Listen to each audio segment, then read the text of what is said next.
მოგესალმებით. თქვენ უყურებთ დღის მთავარი ამბის ბლიც ანალიზს. ჩვენ ბოლო პერიოდში ხშირად გვისაუბრია იმაზე, რომ ავტორიტარული რეჟიმის დამკვიდრების მთავარი სტრატეგიული ამოცანებია საზოგადოებრივ პოლიტიკურ და სოციალ-ეკონომიკურ ცხოვრებაზე სრული კონტროლის დამყარება. რაც შეეხება საზოგადოებრივ პოლიტიკურს, ჩვენ ამაზე ხშირად გვისაუბრია.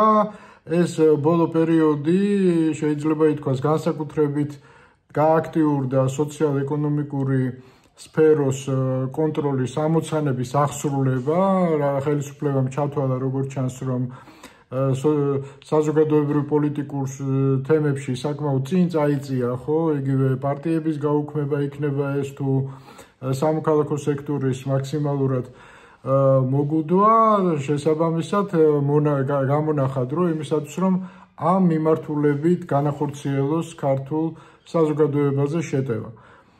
მე გეტყვით, რომ ამას მხოლოდ ის ამოცანა არ აქვს, რომ ავტორიტარიზმი დამკვიდრდეს, პარალელურად ჩვენ ვხედავთ სრულიად აშკარა ტენდენციებს, რომ ავტორიტარიზმი მარტო რუსული ტიპის კი არ არის, აი ამ რუსულ სისტემებში ინტეგრაციას ემსახურება და ამის მაგალითად მოგიყვანთ იმ პროცესს, რაც მიმდინარეობს დღეს ეგრეთ წოდებულ განათლების სისტემის რეფორმასთან დაკავშირებით, ხო? ერთის მხრივ არის განაცხადი, რომ ჩვენ გადავიდეთ 11 წლიან სწავლებაზე სკოლებში და ეს მოდელი მხოლოდ რუსეთში მუშაობს, ანუ ეს არის წმინდა წყლის რუსული მოდელი. ეს თავისთავად გამოიწვევს იმას, რომ ქართული ატესტატის აღიარება დასავლეთის ქვეყნებში უკვე ფაქტობრივად აღარ ხდება, ანუ დასავლეთში სწავლის გაგრძელება ხდება პრაქტიკულად შეუძლებელი და მხოლოდ რუსულ უნივერსიტეტებში შეეძლებათ ქართველ ესე რომ ვთქვათ აბიტურიენტებს სწავლის გაგრძელება. ამის პარალელურად მაქსიმალურად იფერთხება, ვიწროვდება უნივერსიტეტების ესე რომ ვთქვათ ბაზარი საქართველოში და აქაც მოიგონეს ის, რომ თითო ქალაქში ესე თუ ის ფაკულტეტი მხოლოდ ერთი უნდა არსებობდეს, ანუ უნივერსიტეტებიც, ბევრი უნივერსიტეტი ალბათ გაუქმდება შესაბამისად, ან მაქსიმალურად დასუსტდება და ესეც არის სტიმული, რომ ქართველმა ახალგაზრდობამ გააგრძელოს რუსეთში და მხოლოდ რუსეთში სწავლება, ხო? ანუ ფაქტობრივად აი ესეთი იძულებითი ვექტორია გამოცხადებული ქართული ახალგაზრდობისთვის რუსულ საგანმანათლებლო სისტემაში ინტეგრაციის მიმართულებით, ხო?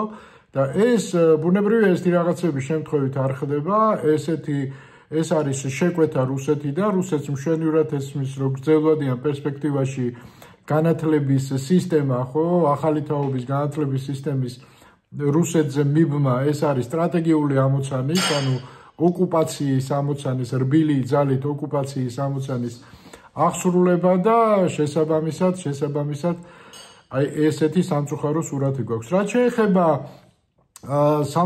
საზოგადოებრივი სექტორის, საჯარო სექტორის კონტროლს, ამ მიმართულებითაც ხელისუფლებას ამ კვირაში ჰქონდა მიღწევები, ეგრეთ წოდებული მიღწევები,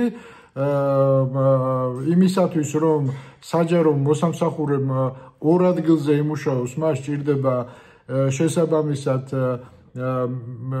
მისი ხელმძღვანელის ნებართვა, ვიზა, სხვანაირად ის სხვა სამსახურში ვერ იმუშავებს. ეს რას ნიშნავს, ხო? ჩვენ ვიცით საჯარო სამსახურების ხელფასები, რაზეც შეუძლებელია არსებობა, ამიტომ ადამიანები ეძებენ პარალელურად სადმე მუშაობის საშუალებებს და იმისათვის, რომ ადამიანს ელემენტარული არსებობის საშუალება მიეცეს, მას სჭირდება ვიზა საჯარო სამსახურის ხელმძღვანელის მხრიდან.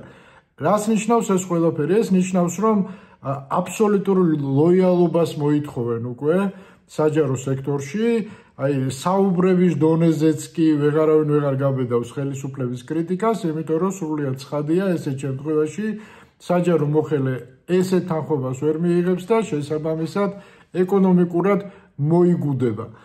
აქაც გასაგებია, რომ პოლიტიკური ამოცანაა. ამის პარალელურად, რადგან ვსაუბრობთ საზოგადოებრივ ეკონომიკურზე, ჩვენ ვხედავთ, რომ მიმდინარეობს ქვეყანაში დიდი ქონების გადანაწილება, ამ პროცესს ვაკვირდებით ახლა და აი ეს ვითომ ყბადაღებული კორუფციასთან ბრძოლა რეალურად ემსახურება აი ამას, რომ გარკვეული ინტერეს ჯგუფები ახალმა ინტერეს ჯგუფებმა ჩაანაცვლონ და რაღაცნაირი წესრიგი, პარტიული წესრიგი შემოიტანონ იმ რუხ ზონაში, რომელიც ძალიან მსუყეთ არის საქართველოში წარმოდგენილი, როგორც ჩანს, ეს იქნება კოლ-ცენტრები, ეს იქნება წმინდა წყლის კრიმინალური ბიზნესები თუ ამ შემდეგ და ამ შემდეგ.